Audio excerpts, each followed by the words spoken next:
The Australian Television Network and associated stations presents The Bert Newton Show!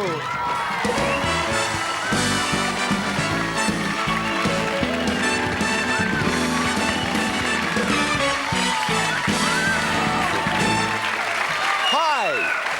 Welcome, welcome, welcome. Thank you, ladies and gentlemen. Enough. Thank you very much. Good afternoon and welcome to the show. Well, at last today, I proved my real demographic. A lot of people say that I can appeal only to those over 90 years of age. I would like you to see the audience, and particularly up the back rows. That's my demographic, all the young people. Look at that. Clap yourselves, because you look wonderful there. Got to mention who they are. The Haywood High School is here today. Yay! Also, let's have a look, Clarendon College. This doesn't work out. Oh, right, okay. Well, there must be a very slow student who goes to Clarendon College, because it says here a lady from the college met Bert 29 years ago when she first arrived in Australia at the opening of a shop in Manchester Unity Building. Oh, I beg your pardon. She's not from Clarendon College at all. She's sitting in the front row. Hello, how are you? Where'd you come from? England, did you? Did I say England? I don't know what he's saying. What? You don't know what you're saying? A hearing problem. Pardon? Did you come from England? Hey, John, don't shout at the lady. How dare you? I'll come across and say hello to you. I'll get as close as I possibly can. Don't worry, I'm quite harmless. Perhaps I wasn't 29 years ago. What's your name again? Jean Smith. And you were from England 29 years? Scotland. From Scotland. It's a broad brick moonlit dick to neat, isn't it, eh? Come on and say hi. Did I give you a kiss 29 years ago? No, but you shared my sandwiches with me. Well, on 29, your things were going pretty bad about 29 years. You and Darlene McKenna. I was with Elaine McKenna, were you? Was I? Oh, okay. My wife's watching today, so I won't forget about that. Nice to see you. Welcome to the show. 29 years, eh? It's gone a bit of weight since then. So have you. The lady said, she ruined the whole thing. She's put on a bit of weight since then, haven't you? It's good to have you on the show today. We've got everyone for you to meet today. And something which I haven't mentioned, incidentally, throughout this week, and I should have done, next Monday, we have a very, very special show. We are going to present for you next Monday the first Christmas television special for the year. It's the 24th of July, and that means it's exactly 5 months to Christmas Eve. And because we won't be on air on Christmas Eve, we're going to do our very first television special next Monday. We had a lot of fun, a lot of Christmas songs. And also, we're going to do an old English panto for you. Just the old traditional pantomime with it's called Cinderella. You'll have Cinderella, of course. Look at that monitor. They are the Ugly Sisters. There's Noel Ferrier on the left, and I'm sorry to say that's me on the right there. And our names are Gertie and Kylie. Don't try that.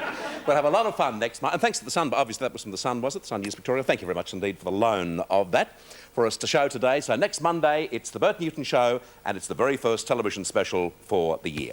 To open our show today, David Belcher is back with us, and he says, don't blame it on the girl. Here's David.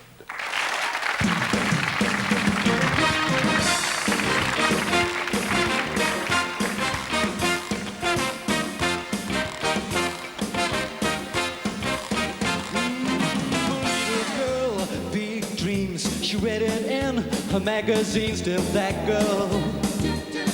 Whoa! A lust for life, a beauty trip. She set off with all her tricks, did that girl. Yeah. In this world, nobody you can blame. You've got to stake your claim to make it your aim. Don't blame it on that girl. The only way she knows. That's right. Don't blame it on that girl. No. She wants a better world.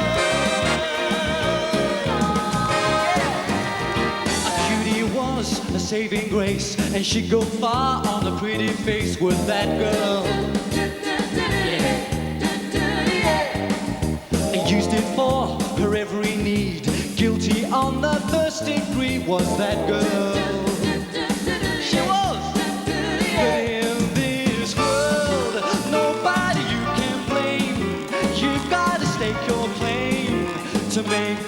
get your aim. Don't blame it on that girl. Oh, ooh's the only way she knows. Hey, so don't blame it on that girl. No, no, no, she wants a better world. All right, take it, boys. Wow!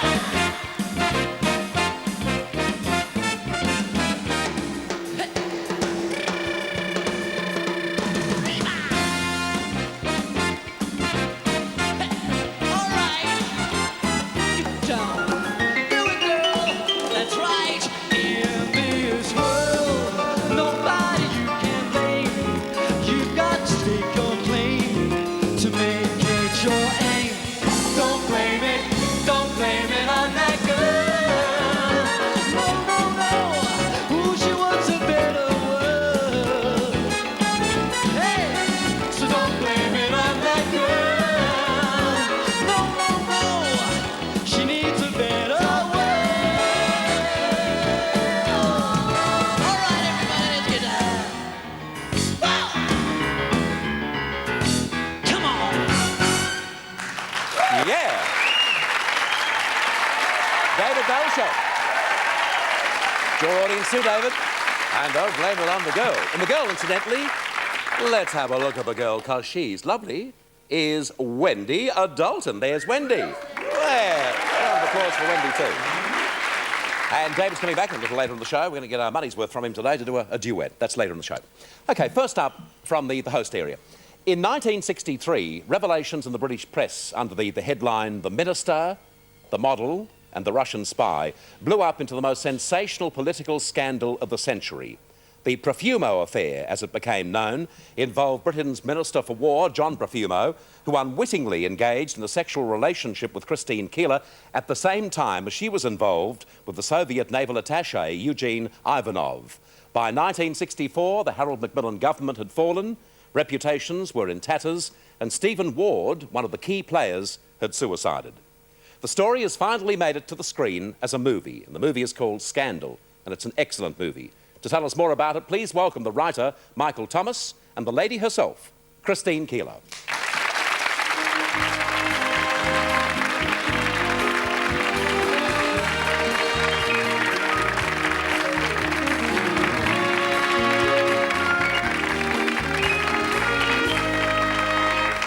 Welcome to you both. It's good to have you on the show. Firstly to you, Christine, all those years ago, would you have imagined that not only what was occurring at the time was going to be a major scandal around the world, but also would be turned into a movie so many years later? No, not at all. I was just a teenager at the time. I never imagined, you know. Does it feel to you, Christine, that it was another time? Does it feel to you that it was another person too, another Christine Keeler? Yes, I think so. But I guess everybody of my age looks at their teenagers as being somebody else. But certainly it doesn't seem like me, you know. What sort of regrets have you got? What would you have done differently? Well, I don't really have any regrets, because I think if you have regrets, then you're going to be sad about something. So, you know, I just get on and live my life. For the first 5 or 10 years, certainly, you were given what one could call a very hard time. Have things eased up over the years? No, I'm afraid, you know, they got the story wrong. You know, it was a set-up. Stephen was never a Ponce 27 years ago. And it's never eased up. Every few months, certain tabloids in England, you know, decide to hit the Conservative Party. And, you know, I've just been trying to bring my family up and live an ordinary life. And banner headlines, prostitute, vice queen, you know, so that they can, through my association with Jack Profumo, that they can hit the Conservative head, you know, the Conservatives over the head. So I've been being used and abused, being taken the shame and the blame, and no press have come to me, and I've just been trying to get on with my own life. So it's been very difficult, yes. Have you seen John Profumo since those days? No, not at all.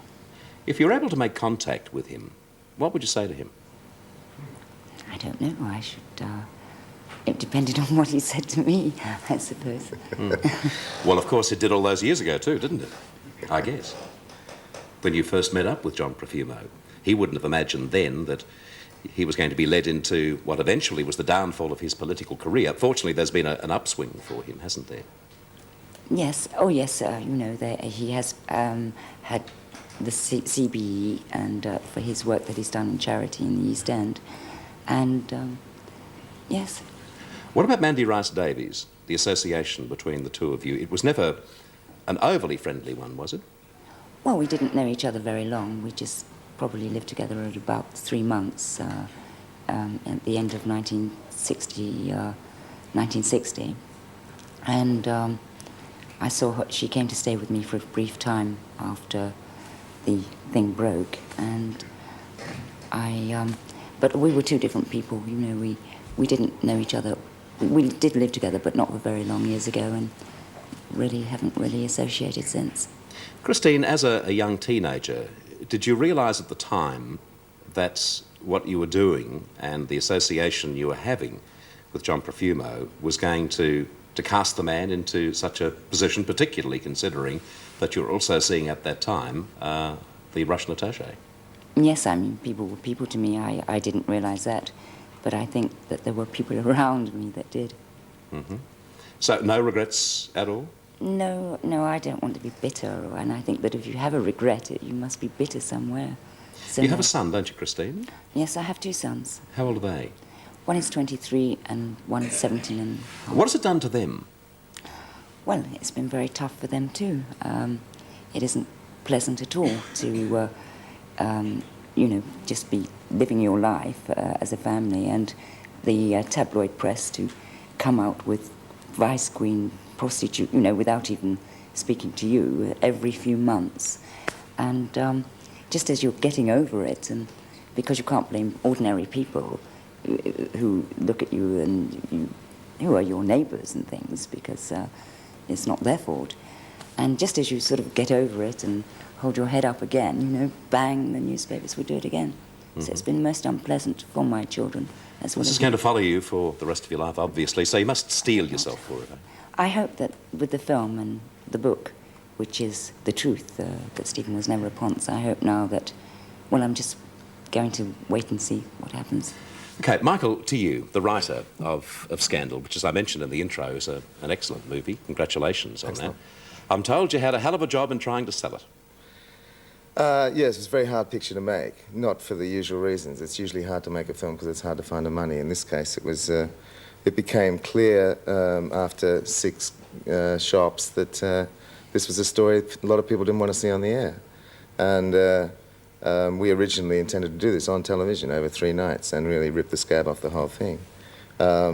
But each time we would go in, everybody knew that the whole country would stop dead and watch it.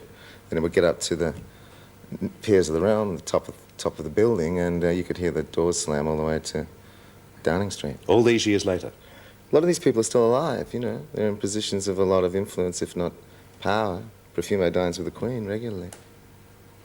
What was your starting point for the story? What sort of attitudes did you take into writing those first couple of lines? I first saw Christine on television here when I was a kid here, and I saw her coming out of the court.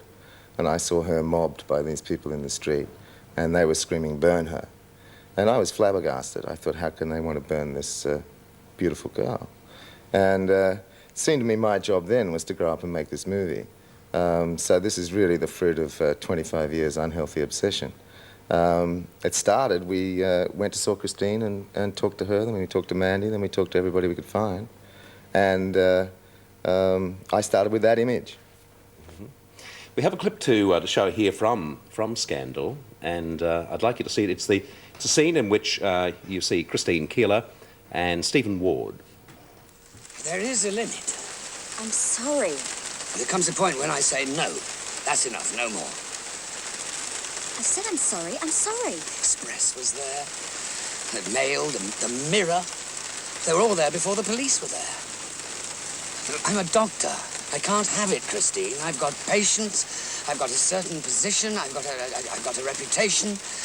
I can't have lovesick jungle bunnies running amok on the front door, taking pot shots at the windows. It's monstrous. You took me down there. It was you who wanted to go snooping around Westbourne Grove at 1 o'clock in the morning. I never wanted to go. You made me. I'd never have met Lockie if it wasn't for you. I'd never have met Johnny. I'd never have met any of those people. It was all your idea. You go too far. Be a devil, you said. Never say no to a dare, you said. You took me to all the parties. You introduced me to everybody I know. I'm yours, Stephen. You pull the strings. I'm what you made me. Scene from Scandal. Joanne Wally-Kilmer plays Christine, and the magnificent John Hurt plays Stephen Ward. Was he good to work with? He was fantastic, yeah. Yeah, he's really good in this movie. Michael, if that sort of scandal occurred today, if it erupted today in Great Britain, what sort of reaction? The same as it was all those years ago? I think not. I think people learn their lessons, and I think you have to remember that the mistake Profumo made was to lie about it. It was not to have this association, but to get up and lie about it. I think these days people would realise that you can't lie about these things. Somebody's going to find out. And probably somebody caught in his position would come clean. And it may well cause him to resign, but I don't think it would, you know, ruin the rest of his life. So I should think they'd play it differently. Christine, for your life now, what do we paint? What sort of scenario is there a special person in your life? I believe you've just moved out of a council flat after all these years. Yes. What does life hold for you? Well, as I said, I'm just going to see, wait and see. I've got a lot of options and different things, and yet I'm still promoting the film at the moment, so, and my book, so I shall just finish doing that and take up an option or see what else happens. What are those options, though? What sort of options are open to you? Well, I'm in the middle of sort of working at the moment on the advertising of the film. There is somebody in America who wants me to go and try to get in on a television or a radio thing in America. So I haven't, I'm so wound up working at this minute in time and that I haven't really thought about what I'm doing in the next 6 months. Given that you've had so much of the public spotlight for so many years, and also given that obviously you endorsed the movie, do you enjoy, though, what you're doing at this moment in promoting and being once again back in the public eye? Well, yes or no? It is off. Well, to me, talking about 26 years ago actually is obviously a bit boring, isn't it? You know, it's sort of, I'm not living, you know, when I'm not promoting this, I obviously am living my own life, you know, a day-to-day as I live it. But I suppose it has to be done, simple. Is that the impression you get of Christine, Michael? Do you sometimes have to just push her just that little bit more into the public spotlight to... Mate, she's been Christine Keeler for 25 years, you know, which is, and there's a lot of jokes that go with that, you know, and so I think she's probably glad she's had the chance to get this off her chest, you know, and that's what I hope the picture does. Thanks for joining us today. It's been great having you here. Christine Keeler and Michael Thomas. The movie is called Scandal, and I know you'll enjoy it. After this break, we speak to Ida Buttrose.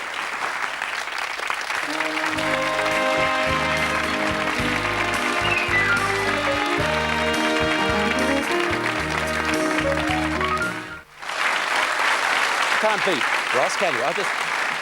I'm still smiling during the commercial break. I didn't twig on the play-on for our guests today, for Christine and for Michael, but I did on the play-off, and the song they chose was An Affair to Remember, which I think is rather clever. Ross, very well done. Thank you. Very well done, too, very well done for me, too, is when I have the honour and the pleasure to introduce our next regular on the show, Ida Buttrose. Here's Ida.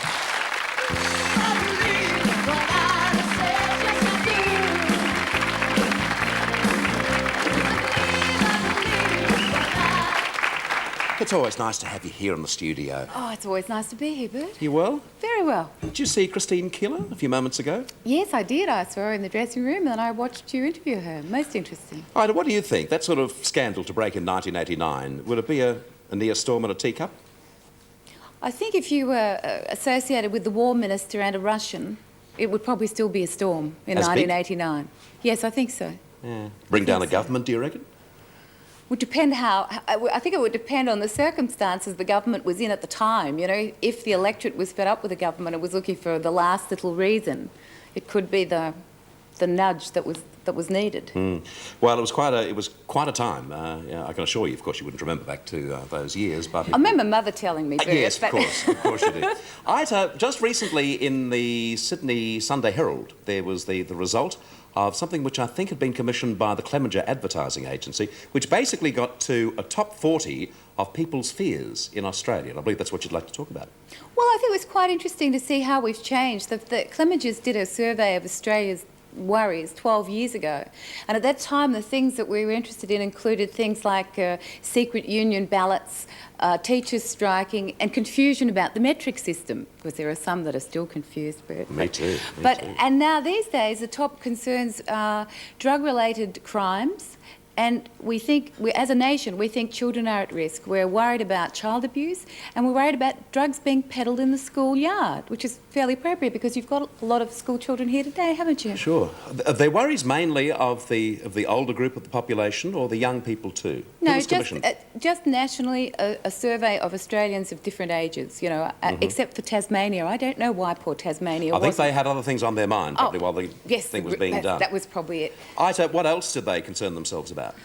Well, I think those were the most interesting ones because, you know, it reflects our concern about the country's future. Environmental matters showed up, but I think another interesting fact that emerged was that as a nation we used to trust politicians. We don't anymore. 66% of the people surveyed said that they felt that politicians were only interested in getting elected, and that that the leadership had let us down, and that we felt that politicians, bureaucrats and the police were not doing the right thing by us. We sound fairly disillusioned with things. This might be a good chance because we've got an audience with a lot of young people here. Just the kids from the colleges that I mentioned before, and I'll ask you some straight questions, and just raise your hand if you will. How many of you trust politicians generally? The survey's right, Bert. Yeah. Well, obviously I don't have to ask the other question, do I? How many of you don't trust them?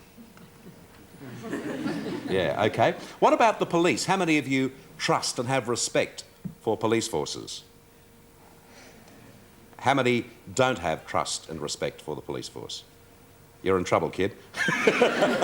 Well, that's interesting, isn't it? It's very interesting. So I think politicians need to think perhaps about what image they're giving out to the community. Why is it that we don't think they can be trusted? It would be interesting too, Ida, I'm sure for you too, to find out from the kids. I mean, basically, an election must be won in Australia by one of the two major parties. If you were old enough to vote, who would vote? You don't have to answer this, of course, but... Well, no, I'll rephrase it.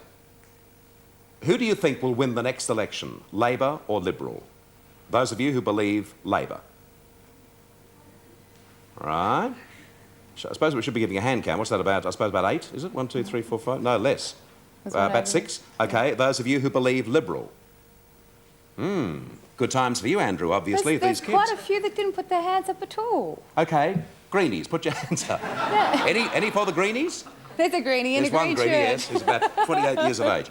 OK, that's interesting, isn't it? Yes. Is there any truth in the rumour that Andrew's Peacock's coming on the program next? No, I would think that, you know, certainly 5 years ago, I think the result would have been very, very different with young people because they were very Labor-minded. Don't you believe that? Very Labor-minded, but there has been a change. I think we are going through tough times. I think we will survive them. I think the Treasurer is right. If we put a little more effort, a little more productivity into our jobs, that is the right way to go by the country. You know, more productivity, more money. That's the only way you can get a pay. Ita, in this Commission survey, did it show that women were more concerned about these problems than men? Yes, basically yes. And women are also very concerned about safety matters. I mean, women are concerned about environment, about the future for their children and about safety. And in Sydney in particular, women are very frightened, although that concern is nationwide, but Sydney more than anywhere else, probably because it's the biggest city and it does appear to be the most unsafe because there has been such a huge increase of attacks on women in parks, on trains. Only last night in Sydney, a 16-year-old girl was a nurse's aide, going home late, was attacked on a train by 3 youths with a knife. So, you know, I think women are really worried about what is happening. What's causing that, do you believe, Asa? It can't be drugs alone, can it? I think there are a lot of stresses on family life. I mean, if we look at child abuse, that is stress on the family that often causes that to happen. when we look at drug taking of youngsters in schools, which certainly goes on, and it appears that young men and women at school know where they can get the drugs from. Cocaine can be ordered a fortnight in advance at some schools, and others just place orders. Not with a mythical evil heroin giver out, but from sisters and brothers. You know, older sisters and brothers giving the drugs to the kids. And why do they do it? Because I think everyone's a bit uncertain. I think we've never been through such uncertain, changing times. And young people in particular wonder, is there a future? Are we going to blow up the world? Is the environment going to be destroyed? Will they get a job? Surely that's relative, though. I mean, when you were a kid, when I was a kid, we had major worries about, well, I had a world war to concern myself about. I don't honestly remember having any major worry. And I know that when I left school, I could have taken 4 different jobs. You know, I had a choice of 4. When I was 15, I had a choice of 4 jobs, and I could have taken any one of them. I don't remember I don't think I thought that anyone was going to destroy the world. I don't think I thought there could be a nuclear war, and I certainly don't think I ever thought that maybe environmentally there would be a problem, because they were not concerns of the day. Do you think it's I know it's the worry, do you think it's the responsibility of politicians and church people to try and right the situation, not only to help on the spot and do in-field service, but also to try to get back to the Australian persona, particularly the young Australian persona, a feeling of confidence and belief there is a future?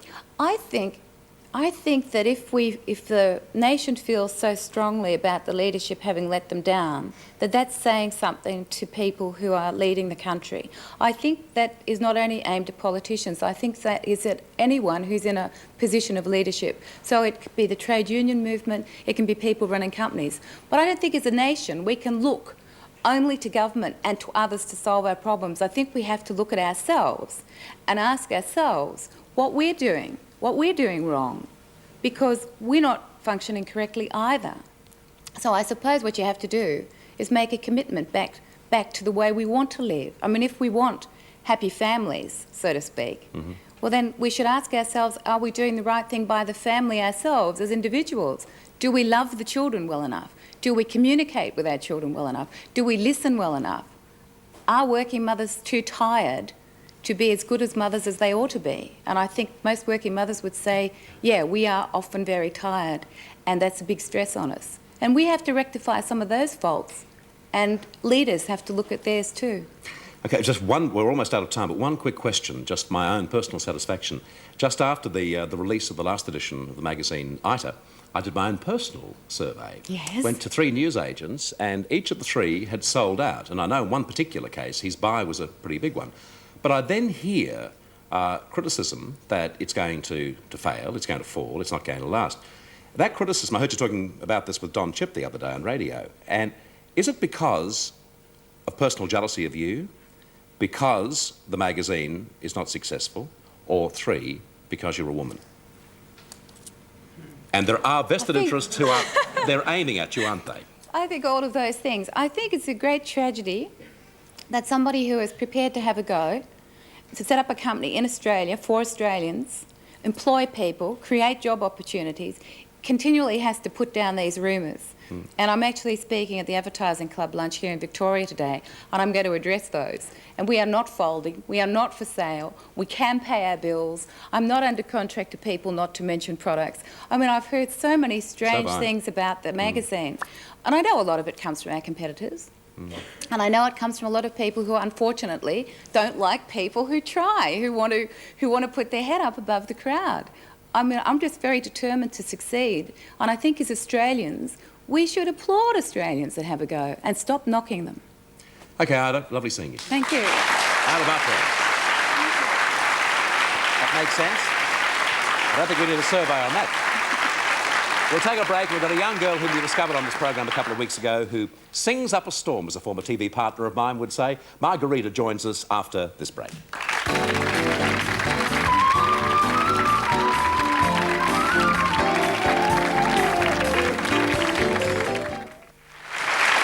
Welcome back. Margarita is on the show today. Margarita is the young lady who was on our special July the 4th show day. Day show on July the 4th, and we did the Independence thing for America, and she sang the American trilogy. Well, those phones, they didn't stop ringing, and the letters have been pouring in, and it's just terrific to announce today that she is now a regular on our show, so it's terrific to have Margarita with us as a regular.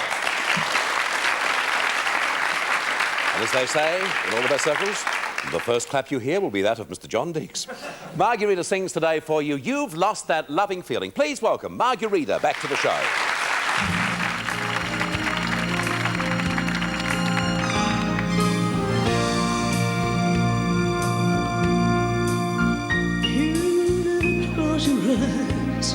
Anymore when I kiss your lips, no, and there's no tenderness like before in your fingertips, Lord. You're trying hard not to show it, baby, but baby, baby, baby, I know it. You lost that love feeling. Oh, that love feeling. You lost that love feeling. Now it's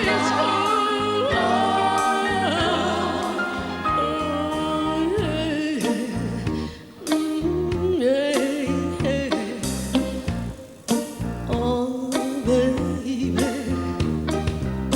baby, I get down on my knees for you. You know I would. If you're not only loving, Lord, like you used to do. Oh, we had a love you don't find every day. Oh, baby, so darling, don't throw it away. Don't throw it all away. Oh, bring back that love feeling. Oh, that love feeling. Bring back that love feeling. Now it's gone, and I can't go on.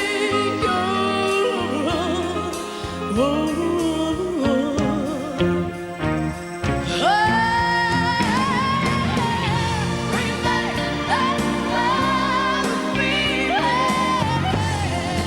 Oh, that love feeling. Bring back that love feeling. Now it's gone,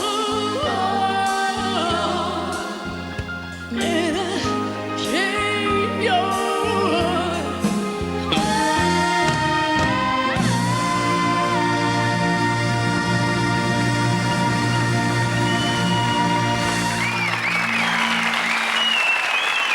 Yeah, hey. Isn't she great? Isn't she wonderful? I hope you got this age hang up, but how old is she? Does anyone know how old Margarita is? How old are you, Margarita? 25, Bert. How old? Oh, she said 45, I was going to say. Did you well kept?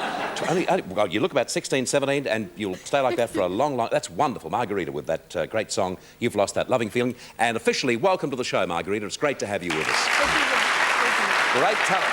OK, after this break, we talk politics and the stars. We'll see you then.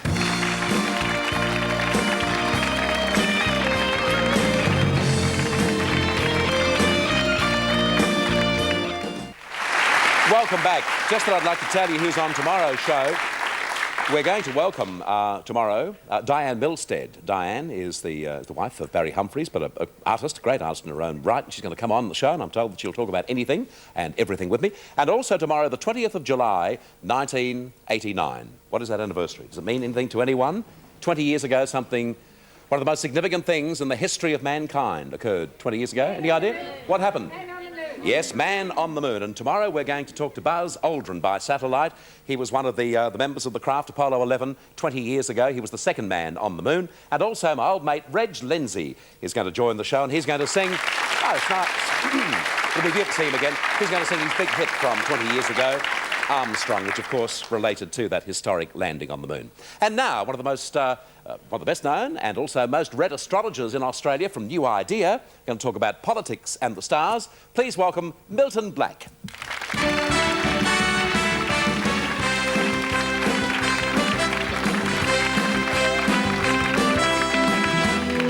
Well, you certainly are one of the most popular, most read, being a New Idea, which is a very big selling magazine. It certainly is, Bert, and it's a pleasure, can I say, to see you again after all these years on that opposition channel when the team was on with you and Don. That's right, you used to do that show, didn't you? But I've got a little surprise before we start.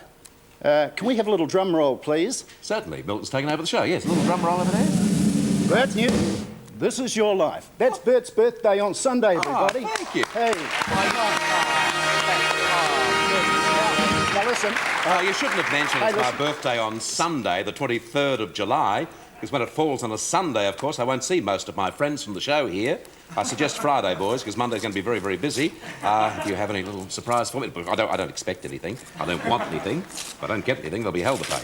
OK. Right, now... Oh, it's a cassette. Oh, I was going to have you to play it, but I can't. No, that's strictly for your birthday. Oh, right. And Paddy said you are not to hear it before Sunday. Certainly. Well, look, I can't accept the present without giving you one. A little copy here of the Bert and Paddy family album, which you might like, Milton. Fantastic. I might tell you, everyone sends that up. Guess who the musical director was on the Bert and Paddy family album? He doesn't talk about it too often, but our own Ross Burton. Oh, good on you, Ross. He's the musical director of that. And also, he was actually, let me just tell you, Milton, in your own spot, I'm taking your time, he actually produced most of the tracks. Originally it was going to be Johnny Young, and then on the main day of mixing, Essendon were playing Collingwood, and the football won, and Ross did the rest of them. Excellent. And I said to Johnny at the time, I said, you know, Frank Sinatra, does he make way for the Dodgers? And Johnny said, well, if you could sing like Frank Sinatra, I wouldn't be going to football. So there you go. Thanks, Milton, I appreciate That's right, that. most welcome.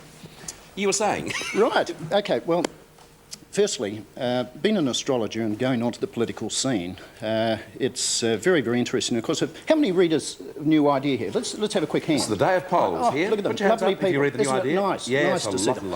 Right, well, I wrote last year that this was going to be an extraordinary year politically wise, and just to show you how we come to the conclusions on a lot of my predictions, it's a bit hard to sort of just go off the top of the head. So let's have a look. Can we get a close shot on that? So anything you want. There we go. Look at that. Eventually. Well, the orange planets here are Australia's natal planets, and these ones on the outside, these yellow ones, are where the planets are today, meaning that that's where Australia was born on the 1st of January 1901.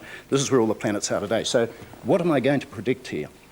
I'm going to predict that we're going into one of the greatest political changes in Australia's lifetime for 1990. That's what the kids said. Yep. It is. It's a massive change, and the reason for this, Bert, is that the planet Uranus actually crosses in 1990 Australia's sun, and it hasn't done this for 84 years. And this is really probably one of the greatest political moves that's ever going to happen. Saturn also at the moment, which is the planet of limitation and responsibility, is actually coming into a co-joining position. It's returning to where it was when it was born, but it's done 29 years to get around the horoscope, you're saying. How do you know when it was born? Well, first of the midnight on the 1st of January 1901, that's when Australia became a federation. Oh, yes, fine. Yeah. So basically, I'm going to predict here that we are going to see a turning point in the federal political scheme from as early as April to May next year. Now, I'll make a prediction here on the Bert Newton Show. You're getting it very exclusive. I don't go on television much these days. No, nor did I for all. And, but everyone was talking about elections in March. No, I don't see elections in March at all. As a matter of fact, we haven't got a date at the moment, but I am going to predict, Bert, here that elections will be held between the 24th of April and the 18th of May. That's my predictions. Yes, and drop that down. I do feel that at this stage, and for the kids too, that it's probably be one of the closest... Sorry, 24th of April? 24th of April to the 18th of May next year. Yep. It's going to be one of the closest fought elections politically that this country has ever seen. Well, who's going to win it? Hawke will get back in. Just. And I do believe, and don't panic viewers and people, about the interest rates at this stage. Now, we are going through a really reshaping of the economy. The reason for this is that Jupiter has been travelling through, for the last 18 months, through our money sector of the horoscope. Consequently, inflation, So- deregulation of banking. So the banking interest rates, we blame Jupiter. Yes, absolutely. Isn't that ridiculous? A lot of people are blaming Keating, and that's completely unfair. Absolutely. It's out of Keating's hands. Yeah, exactly. It's out of Relax, Keating's Mr. hands. Keating, everything's under Dead control. right. It's Jupiter. Yes. So Keating really can't. He's got his hands tied. Look, it's BHP and all the major companies such as Bond Corporation that have gone offshore, brought a lot of money into the country. So it's not really the government that's borrowing most of the money. So everyone blames the government, you see. But do they borrow that money as the result of Jupiter? Well, this is right. Inflationary trends, you see. Let's go out and borrow more money. Deregulation of banking. Let's go out and make our companies bigger and bigger. And of course, it's all very nice spending this money, but we've got to earn it. And we've got to put it back into the economy. And this is what we're not doing at the moment. It's all going offshore. Let's get to personalities, and you can do some predictions for personalities. Bob Hawke, obviously, good news for him, a close election, but he'll Very, win. very close. I would say it would be, 1 or 2 seat majority. That's Andrew all. Peacock retains the leadership? No. He doesn't? No, he will go. He will not retain the leadership. John Howard? John Howard will not go back as leader. And there's a couple of fellows, and for those that think Cheney is going to become the next I was going to Prime suggest Minister, him. No, not at all. I was going to suggest he wouldn't become the next at all. Prime Minister. Yeah. But there will be a big reshaping of the Country Party and the Liberal Party as we know it now too. Well, who will get the leadership? I'm going to save that for another show. Are you? Oh, yes. Which Yes. particular show? Yours. Oh, right. Yes, You've been yes. booked in, have you? No. Who told you, Jupiter?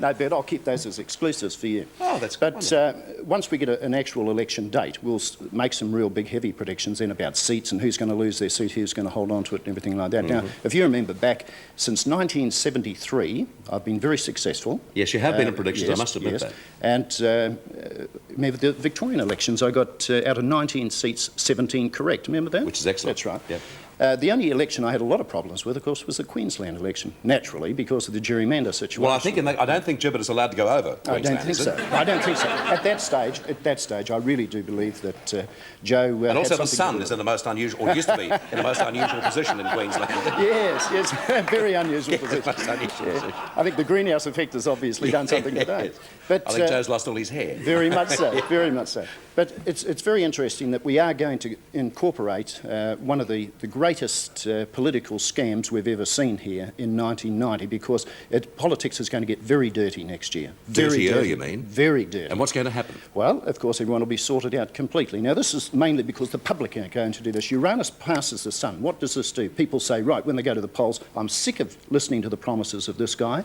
I'm sick of hearing about that. I'm sick of going and paying my 17% at the bank for my mortgage on my house. Let's have some changes here. And, of course, when they actually go and put their pen to paper, they're going to be very, very confused at the same time, because they're going to say, well, we've got employment at about 6%, unemployed at the moment, which isn't bad. We're all living very comfortable at the moment, and we're all spending money, and we're all getting money. Do we need a change of government? So this is what's going to be happening here. Can we listen to the Treasurer? Is he telling the truth about the economy? Right. So it's going to be very, very dirty and very hard. In a couple of months' time, we should get you back and talk about the really important issues in Australia around about finals time. Sure, Football. sure. And also, you must be on our show just prior to the Melbourne Cup. Do you go for horses yes, and, we'll and go football for that teams and one. things? We'll go for that one. Milton, nice seeing you again. Yes, thanks. Milton Black from the New Idea, astrologer extraordinaire. After this break, it'll be nice to welcome back to our show Rita Rudner. Rita's going to join us.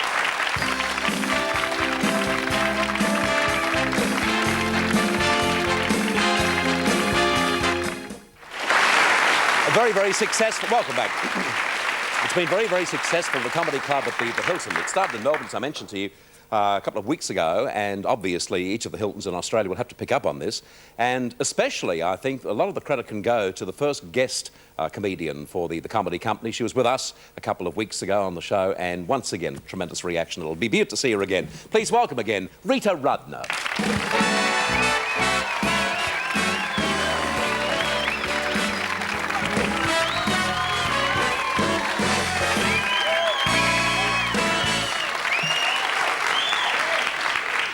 First of all, I have to have good news. We've sold out at the Comedy Club Isn't that at the wonderful? Hilton. Yes, and we've added an extra show at the Melbourne Concert Hall August 5th. So we're real Terrific. excited about You're going that. to play Sydney this trip? Yes, I do. I do Club Kakadu August. No, the wrong month. I said July July. 26th to the 29th. And also, I was upstairs and I heard it was your birthday. Yeah, on Sunday. I know, Yeah. and I didn't really have time to go out shopping or anything, but here's just a little Oh, something. thank you. That's lovely. Just my brand, too. Nothing like a good old lift. Well, you've been here for, what, 10 days now. Have you recovered from the flight yet? Yeah, but it's a longie.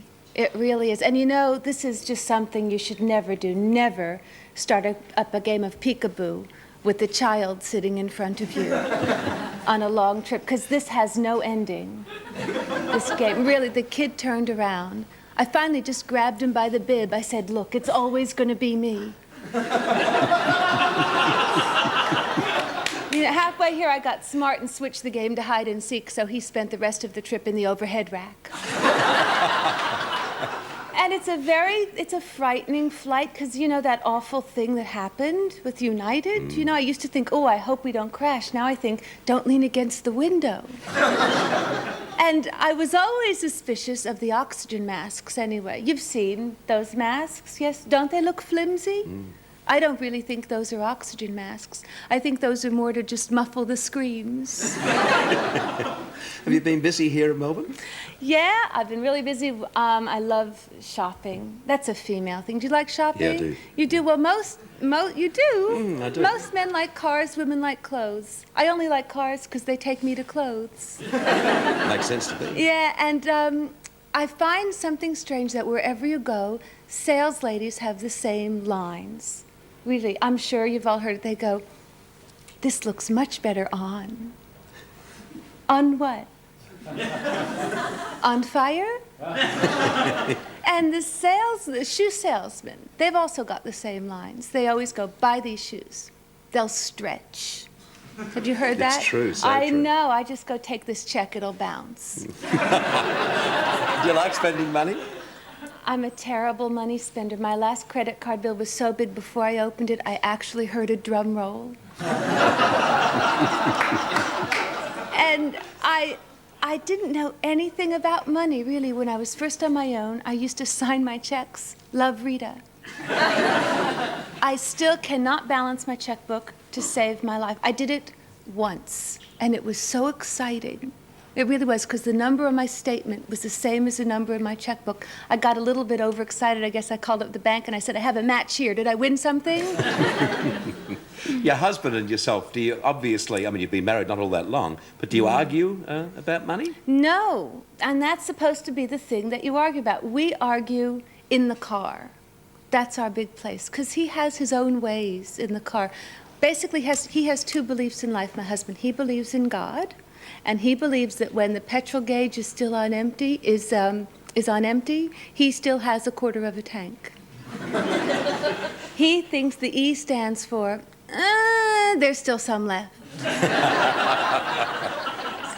And also, when we're in the car, I usually have to let him drive, because when I drive, he has a terrible tendency to bite the dashboard because I go slowly. But I do. Once I actually got behind someone who went more slowly than I did. We began to reverse. And he panics when we get lost in the car. I never panic when I get lost. I just change where it is that I want to go. That makes sense, doesn't it? Where do you go from here, Rita, after Australia? Back home? We go back to Los Angeles. I'm very excited.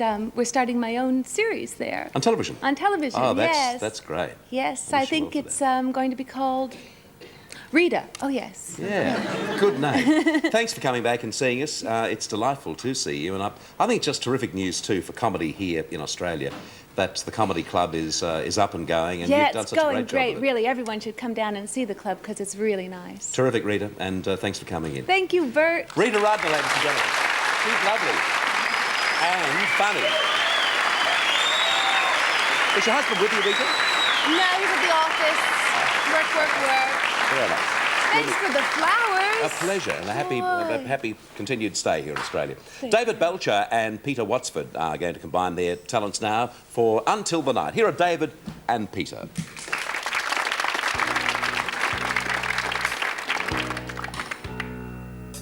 Ask you where you go.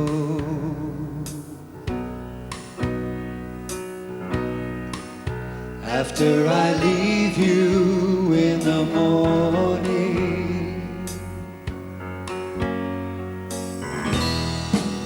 we go our different ways to separate situations.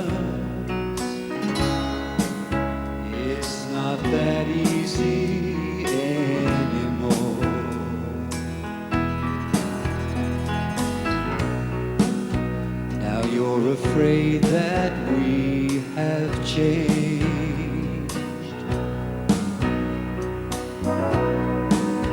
And I'm afraid we're getting older.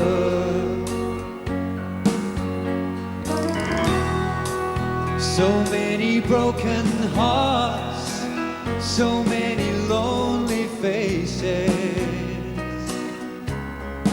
so many lovers come and gone.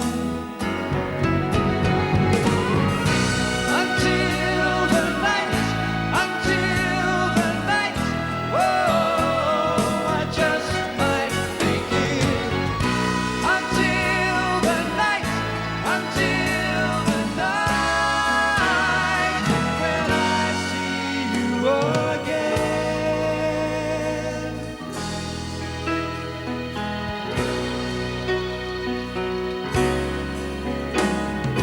When the sun goes down and the day is over, when the last of the light has gone, as they pour into the street, I will be getting closer. As the cars turn their headlights on, and as they're closing it down, I'm gonna open it up, and while they're going to sleep, we'll just be starting to touch. I'm just beginning to feel, I'm just beginning to give, I'm just beginning to feel, I'm just beginning to live. Before I leave you again, before the light of the dawn, before this evening can end, I have been waiting so long.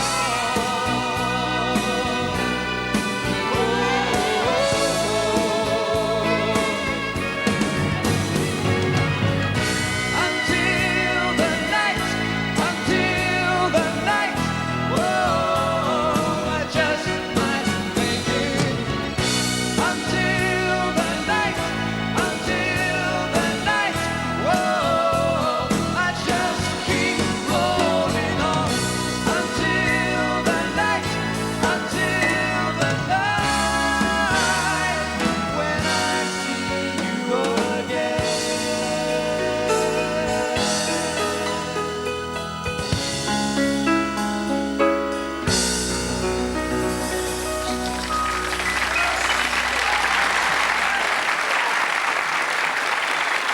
David Belcher and Peter Watsford with the Oliver Blake classic Until the Night. We're back with you after this break.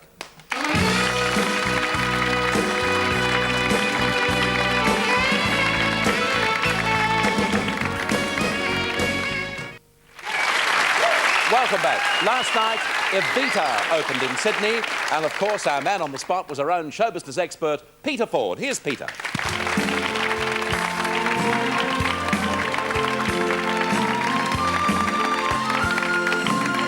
Oh, look, looking great. What was it like, Peter? So-so, Bert. Really? Yeah, so-so. Now, Evita was staged in Australia about 8 or 9 years ago. Now, remember Jennifer Murphy? She had the lead role in Very that, well. and she did a great job with it too. But I think if my memory serves me correctly, it only sort of just broke even at the time, so a lot of people were surprised to hear they were doing it again. Now, they did, of course, have Julie Covington in the lead role for the first few weeks of rehearsals, but there were big problems behind the scenes. What happened? Yeah. Well, all sorts of stories floating around, Bert, and probably the truth lies somewhere between all of them, but the fact is she's no longer there. They were very fortunate to be able to get Stephanie Lawrence, who had played it on the West End. She came out at literally a couple of hours' notice to take over. She was terrific last night. Now, people in Sydney always turn out for an opening night, and last night the venue was the State Theatre, and it's beautifully refurbished too, the magnificent theatre that really had gone to sort of rack and ruin. But there's Mike Willis. Now, look who Mike is with. Mike and Carol back together. Oh, that's great news. That's good news, wonderful. isn't it? That's terrific. They arrived. Ron Casey there. Ron always turns out for an opening night in Sydney. I think he's with the Chinese consulate. Oh, no. There's Richard Wilkins from MTV. I don't know who his companion was, but he arrived just as the bell was ringing for He's people got to two go. companions there. He's learning from Jack Thompson. Alan Jones, 2UE breakfast announcer. I heard him this morning. Now, have a look at the people getting out of this car. This is Sydney's hot double date at the moment.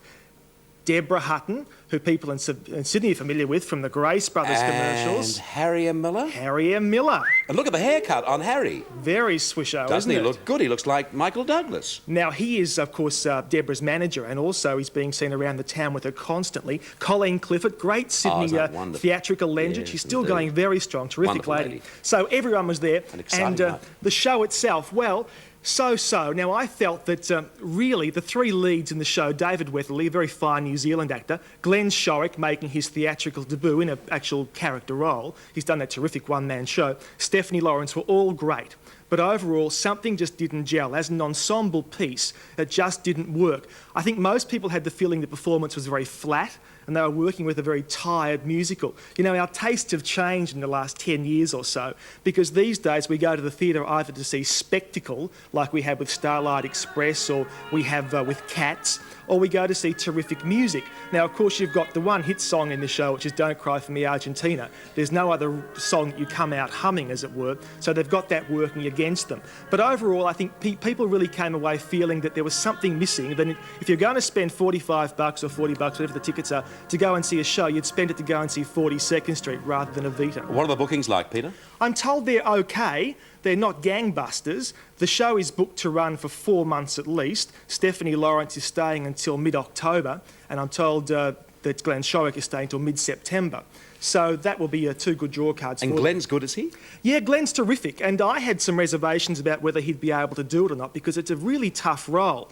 But, you know, it's an amazing thing. The last couple of months or the last year or so, we've seen Cameron Daddo do Big River with almost no theatrical experience and do it very well. And now Normie Rowe, of course, in Les Mis, taking on that mammoth role and doing it so well. May I ask you about Normie and Les Miserables? Evidently, the decision is going to be made today as to whether he stays with the show or not. What's the latest mail? Well, I think they're haggling over dough.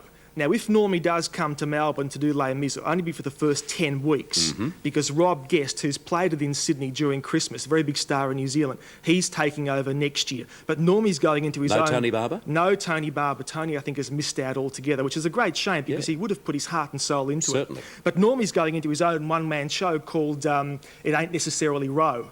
Oh, that's good. Good title, isn't good it? Title. What about Glenn Shorrock? Could you see him as the lead in Phantom of the Opera? I've mentioned that to a couple of people, and a few have not exactly laughed, but they haven't, you know, rushed out with contracts to sign him. I think he'd do an excellent job. After seeing him last night, I could see him doing it. But everyone's been bandied about to do that role. Sammy Davis Jr. has been talked about. Would that work, do you Well, think? I'm told he's been offered the London production, not the Melbourne production. But Michael Crawford's coming here for the first 6 months anyway. I've got pretty good mail in that respect. He's playing at where at the moment? LA? He's in LA at the moment. Did you catch up with the cast members last night, Peter? I did. I spoke to Stephanie Lawrence and I spoke to Glenn Shorrock and I spoke to David Weatherly, who plays Perron, and I asked him whether he felt it really was worthwhile restaging Evita 8 years on. Okay. Well, it's 9 years. It's a long time since it was done here, and it's such a wonderful show that, I mean, people are still doing Oklahoma and things like that. That's 40 or 50 years after they got the first time. 9 years doesn't seem too bad, and it is a lovely show. There's some wonderful songs in it, wonderful dancing, movement, beautiful numbers.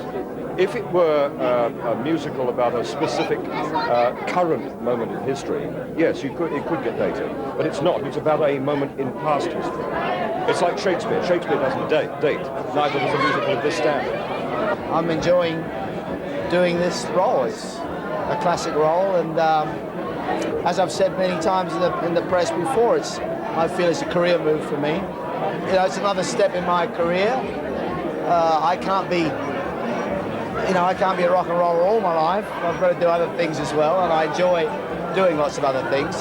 That was one of the reasons why I left LRB in '82 to try to break into theatre, and now I have. And but you know, this is only the first night. We have to see how I go for the whole 4 months. It's a wonderful show, it really is. It's a wonderful company here in Sydney, one of the best I've ever worked with. And these little girlies. Yeah, good to see the gang there, particularly, of course. Glenn, I found it very interesting, Peter, to look at the career plots of three people, particularly in Australia, Glenn, Johnny Farnham and Normie Rowe, because it's been very interesting in each of those cases, what they've done. Johnny, for example, I mean, he went to theatre before the resurgence of his recording career, didn't he? Yeah, it's very important if you are a pop star to plan your career long term, and certainly, as Glenn just said then, he's doing just that. He's looking to new boundaries. What about the programs? Now, the programs are $9 each. Isn't that a rip-off? I think really that's is. too much. Now, if you want to buy a program for $9, fair enough. But in the States, when you go to the theatre and you pay your money for the ticket, when you go and sit at your seat, underneath is a little smaller program. No colour pictures or anything, but it gives you all the guff on the show and who's in it. Now, I think they should be doing that here. And if you do want to spend $9 on a big souvenir program, fair enough, you can do it. Now, you saw the kids in that grab there with Stephanie Lawrence. They're cute kids. They really are. And I spoke to the kids afterwards and asked them whether they thought they would continue their careers as actresses. Definitely. I want to be an actress, or if I don't get that chance, I'd like to be a lawyer. I'm going to be individual. I'm going to be doctor. No, definitely an actress for me. Yeah. What's so appealing about it, do you think? Oh, everybody's so nice. The excitement, but it's hard when you're an actress because you never know when you're going to have jobs. And everybody's so nice. They're so friendly. Showbiz is fun. And what about some of the older actors in the show? Are they a bit scary to work with? No! They're the best part. Yeah, they are. Yeah. Especially Glenn. Glenn is gorgeous. And Stephanie. Oh. Yeah. They're all so nice and kind. They're gorgeous. They know what showbiz is all about. Peter, just let me pick you up on one thing. Did I hear that beautiful little girl say that everybody in show business is so nice? She did. Oh, kiddo, if you're watching me today, dream while you can, dream while you can. Thanks a lot, Pete, for the review. Bert. So, we don't usually, to a man of your standing, we don't usually ask you to rate it out of 10, but on this occasion, what would you give it? I'd say 6. Only a 6. And I'm feeling generous. OK. Peter Ford, ladies and gentlemen. And after this break, we have the Radio Rhythm Orchestra for you. We'll see you soon.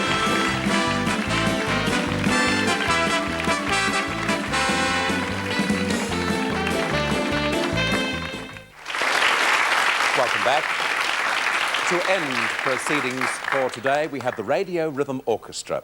And I can see them here, down there at centre stage, and I guess for some people working on the show brings back so many wonderful memories. The old producers have been telling me this is how it used to be back in the 20s and the 30s and the 40s. They actually specialise in songs from the 20s to the 50s, and they've got a great one for you today. Good News, it's called. So please welcome the Radio Rhythm Orchestra.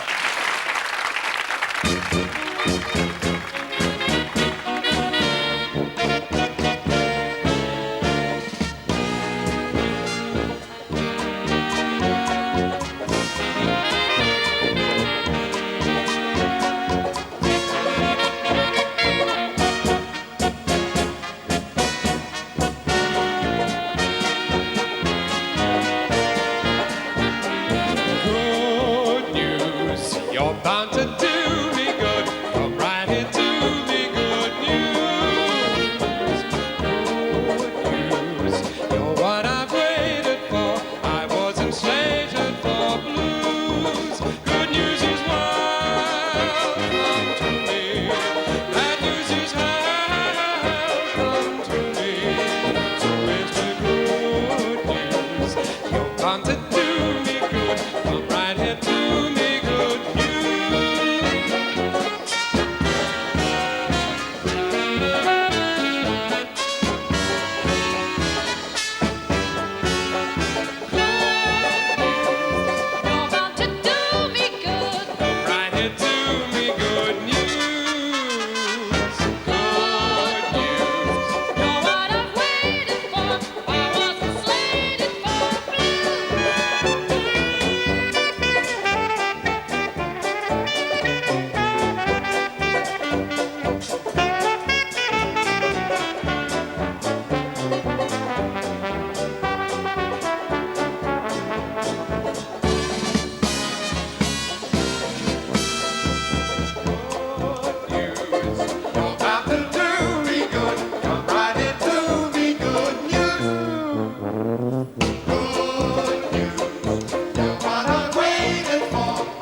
Lovely. Yeah. Love it, love it, love it. Good fun. Terrific. The Australian Radio Rhythm Orchestra. I love that, Ross. I wonder if perhaps there might be, perhaps in months to come, we could have them as a guest band one day. No, maybe not. The Australian Rhythm Orchestra with a lovely Joe Cocker arrangement of Good News. And we're back with you after this break.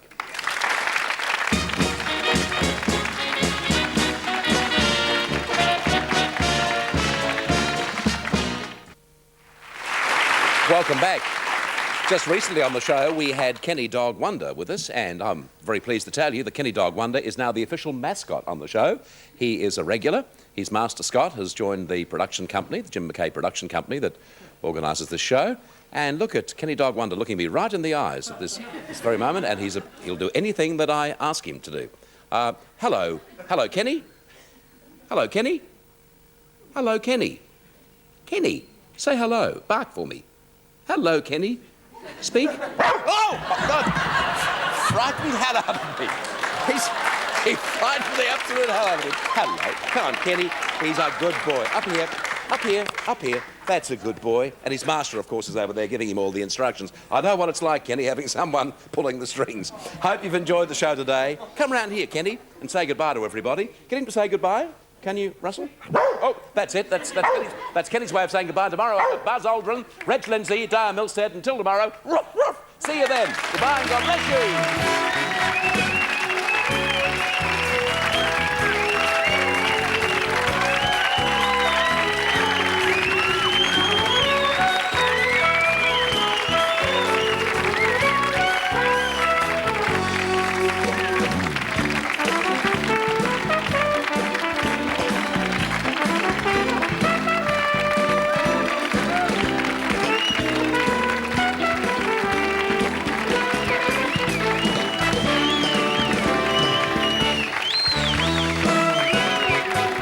When in Melbourne, our guests stay at the Hilton on the Park. This has been a Jim McKay production for the Australian Television Network. The Bert Newton Show was brought to you by the new Jenny Craig Weight Loss Program. Now more than ever, it's the Australian way to lose weight.